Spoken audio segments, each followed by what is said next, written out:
Hay dos grandes grupos de textos periodísticos, los textos noticiosos, algunos lo llaman informativos, y los textos de opinión.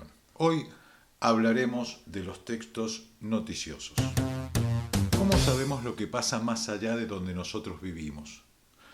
Las novedades que pasan en nuestra región, en nuestro país y en el mundo nos llegan a través de las noticias. Así nos cuentan qué está pasando de nuevo en el deporte, en la cultura, en la ciencia, en la economía o en la política. Las noticias, entonces, nos llegan a través de lo que escuchamos en la radio o lo que leemos en un Twitter o vemos en un programa periodístico de la televisión o en los diarios tradicionales. Pero ¿cómo surgen y circulan esas noticias? Un periodista toma una novedad o lo que cree que es una novedad de interés general, la escribe o la graba en un video, la publica para ser distribuida a través de un medio de comunicación y llega a tu televisor, a tu celular o a la radio. Es decir, la noticia no está en la naturaleza, no es algo que se encuentra como si fuera una manzana de un árbol o un objeto, sino que se construye en forma de un texto, auditivo, visual o escrito. Alguien la construye y ese alguien es el periodista. Para que un periodista piense que esa cosa que sucede es una noticia, debe ser de interés general o suponer que es de interés general. Entonces la escribe, se la da al periódico o al canal de televisión, el jefe de redacción decide si se publica o no, si es de interés o si está dentro del tipo de noticias que su periódico o canal de TV emite, o simplemente si hay lugar en el noticiero o en la edición del periódico de ese día. En fin, imagínense por cuántas manos pasan y qué pocas noticias nos llegan de todas las cosas que pasan en el mundo a cada minuto. Y nosotros creemos que todo lo que pasó hoy es lo que vimos en el noticiero o leímos en un diario o escuchamos por la radio. Lo cierto es que no. Ahora, imagínense que todos los días durante horas un canal emite noticias de robos, asesinatos y accidentes en la calle. ¿Qué imagen generaríamos en nuestras cabezas sobre lo que pasa a nuestro alrededor? ¿Con qué sensación salimos a la calle?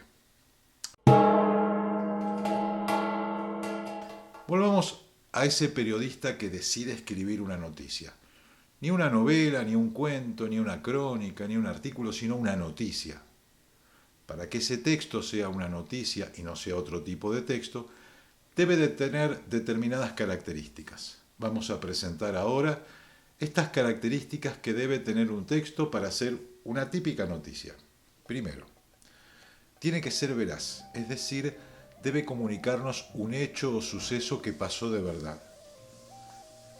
Segundo, debe ser un hecho objetivo, no una interpretación que el periodista hace de lo que sucedió, sino lo que sucedió. No se trata de una opinión, sino de un hecho. Tercero, la noticia tiene que poder verificarse, es decir, que debe poder probarse que es verdad. Cuarto, tiene que ser clara, simple, de fácil lectura y breve. Quinto, debe contar algo que despierte curiosidad, o sea, eso que llamamos de interés público, o por lo menos tiene que ser de interés de los lectores que acuden a ese medio, de los lectores de ese periódico o los auditores de esa radio. Sexto, tiene que ser algo que pasó hace poquito o pasará pronto, es decir, tiene que ser de actualidad. A nadie le interesa saber como noticia algo que pasó hace 2 meses, ni algo que va a pasar dentro de 6 meses. En clases verán ejemplos y analizarán noticias para ir descubriendo estas características y poder ver cuándo esas características en muchos textos noticiosos, por estar mal hechos, no se cumplen. Veamos ahora la estructura, una estructura que se suele denominar pirámide invertida. Acabamos de ver qué características tiene que tener para que sea una buena noticia. Ahora veamos cómo suele organizarse la información de un texto noticioso tradicional en la prensa escrita, en los diarios. Ustedes vieron ya estos elementos en quinto básico, por eso nos dedicaremos en este curso a profundizar un poquito en los más importantes. El titular. El titular es una frase con fuente destacada que resume el hecho noticioso, que se desarrollará luego en el cuerpo de la noticia y debe cumplir con 3 funciones. La primera, debe ser atractivo para llamar la atención del lector. Lo que queremos cuando escribimos una noticia es que la gente después lea el cuerpo de la noticia y primero la tiene que atrapar, tiene que tener gancho, se suele decir. Debe dar la información mínima, es la segunda característica, para anticipar de qué se trata la noticia. Es decir, uno tiene que poder entender de qué va a tratar es el cuerpo de la noticia. Y esto lo tiene que descubrir en el titular. Por eso el titular debe anticipar el cuerpo de la noticia. Los gráficos tratan de destacar las noticias en función de lo que el medio le otorga más o menos interés o más o menos importancia. Obviamente que los titulares más grandes indican que está enfatizando que esa noticia es importante y hay que leerla. Los titulares más pequeños, con letras menos destacadas, desjerarquizan esa noticia en función de otras. Hay títulos en donde predomina la información basada en hechos, es decir, objetivas. Son titulares que informan solamente, que no meten lo valorativo. Cuando meten lo subjetivo, lo valorativo para llamar la atención, cuando esto valorativo es demasiado llamativo, llamamos que es un titular sensacionalista, que está orientado a producir sensaciones fundamentalmente. Entonces, hay títulos en donde predomina la información basada en los hechos. Y hay títulos que utilizan un lenguaje más connotativo, es decir, que le dan a la información un carácter más subjetivo para llamar más la atención, para despertar fundamentalmente sensaciones, como que van al corazón del lector más que al cerebro del lector. Lo subjetivo está más presente y busca causar efectos emocionales, sensaciones que llamen la atención. Veamos estos 2 ejemplos. En este caso tenemos un titular que apela a lo denotativo, es decir, al objetivo, a la información. En este segundo caso tenemos un titular que apela a lo connotativo, es decir, a llamar la atención. Fíjense que tiene una característica sensacionalista. Hablemos ahora del cuerpo de la noticia. Es el desarrollo en detalle del hecho noticioso. A lo largo del cuerpo de la noticia, para que una noticia nos dé la información completa, el texto debe ser capaz de responder 7 preguntas claves que el lector se hará cuando lee el texto. Primero, el hecho, ¿qué pasó? Segundo, ¿a quién le pasó? ¿O a quiénes le pasó? Tercero, ¿cómo ha sucedido ese hecho? ¿Cómo pasó? Cuarto, ¿dónde sucedió eso?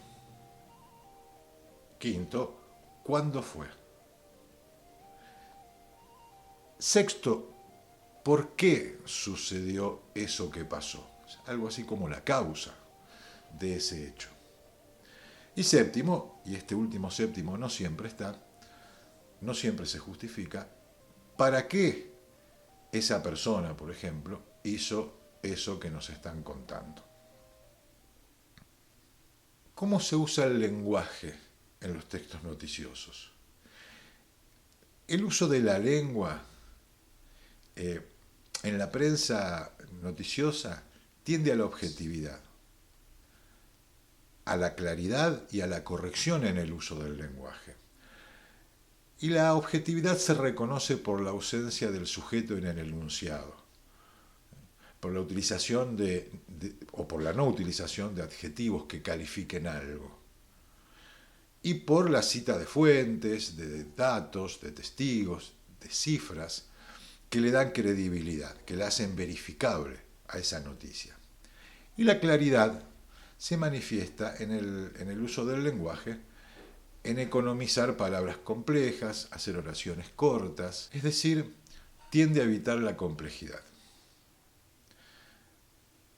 Pero como a escribir se aprende escribiendo, en las clases presenciales ejercitarán el oficio de escribir noticias bien. Hablemos ahora del proceso de producción de las noticias y los medios noticiosos. Dijimos que las noticias se construyen y se distribuyen a través de los medios noticiosos. ¿Cómo se producen? ¿Y cómo nos llegan las noticias? ¿Qué son las agencias noticiosas? A eso nos vamos a referir. El mundo se ha complejizado mucho y pasan muchas cosas en distintos países. Un diario o un canal de televisión no puede tener personas siguiendo las noticias por todo el mundo y simultáneamente. Para resolver ese problema hay enormes empresas noticiosas, nacionales e internacionales, que contratan a corresponsales que son periodistas de diversos lugares del país, cuando son agencias nacionales, o del mundo, cuando estas agencias se llaman internacionales, que escriben noticias de lo que pasa y se las mandan a la agencia. Estos periodistas construyen las noticias y se las mandan a sus agencias, que las concentran, y las agencias se las venden a los diarios, a las radios y a los canales de televisión de cada país. Por supuesto que cada periodista tiene una especialidad y produce noticias según su especialidad. Así tenemos especialistas en deportes, en política nacional, en política internacional, especialistas en comentarios en noticias del mundo cultural, como el cine, como en la literatura, en tecnología, en economía, en fin, en cuestiones policiales, son muy comunes, y muchas especialidades más. Mientras estamos viendo este video, hay miles y miles de corresponsales y periodistas escribiendo noticias para medios de comunicación que mañana nos dirán, según lo que ellos consideran importante o interesante, lo que pasa en nuestro mundo. El problema es que, como la mayor cantidad de noticias depende de grandes agencias que le venden las mismas noticias a todos los países del mundo, la visión que tenemos de lo que pasa en el mundo y lo que es y no es importante saber está definido por muy pocas personas. Las agencias de noticias suelen ser las primeras y más importantes fuentes de noticias. Llegan a medios gigantes, pero también hasta los medios de comunicación más recónditos. En el mundo existen 4 agencias que manejan el 80% del caudal informativo del planeta. Como contrapartida a esta concentración de la producción de noticias en pocas manos, surgieron, a partir del desarrollo de los medios digitales, de las redes y los celulares, una nueva forma de producir y difundir las noticias. A esa nueva forma se la llamó el periodismo ciudadano, que plantea grandes oportunidades y no pocos problemas. Hablemos un poco de cómo se jerarquizan las noticias en los medios periodísticos. Cuando un diario digital o impreso pone las noticias en las páginas, no las pone de cualquier manera. Las ordena. ¿Cómo las ordena? Bueno, por secciones de interés. Las más comunes ustedes las conocen. Economía, política, deporte, policiales, etc. Pero, ojo, no solo las ordena por secciones de interés, sino que también las jerarquiza. Te trata de decir qué cosas son más importantes que otras. Es decir, en la sección de deportes hay información de deportes, entonces las ordena. Pero qué noticia de deportes es más importante que otra, también a través de determinadas técnicas las jerarquiza. ¿Y cómo lo hace? ¿Cómo hace el diario para decirnos que una cosa que pasó es más importante que otra cosa que también pasó. Lo hace de diversas maneras. La principal es la portada. Lo que está en la portada es la noticia central o las noticias centrales. También lo hace a través de una sección llamada destacados. El tamaño que ocupa la noticia en esa página también es una forma de jerarquizar la noticia.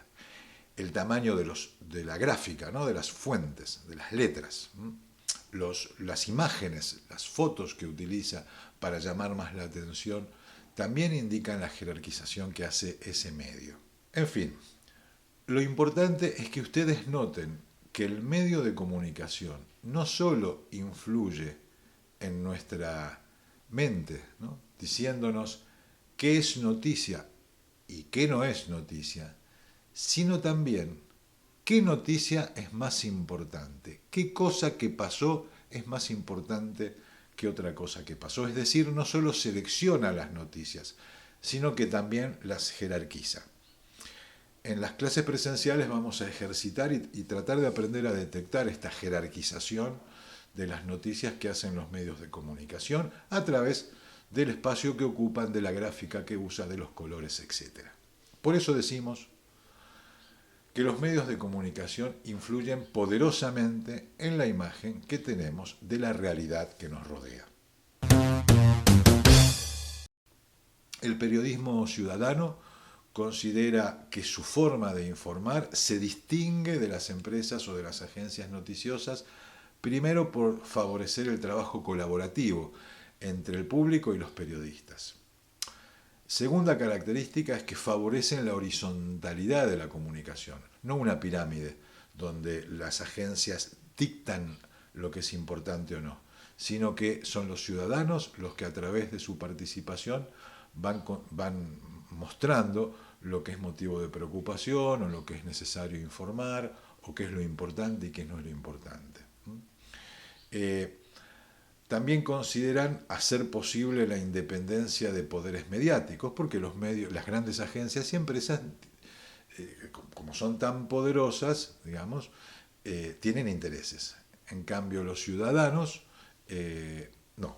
Digamos. Por lo tanto, tenemos medios noticiosos institucionalizados en grandes empresas y por el otro lado tenemos una nueva corriente noticiosa que es de tipo ciudadana, a partir de los blogs, de los tweets,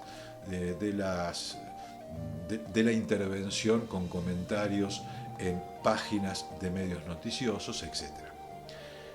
En la próxima clase vamos a hablar del problema que se empieza a generar con esta participación ciudadana y con esta gran cantidad de información que circula en las redes, fuera de los medios tradicionales, y que se llaman noticias falsas.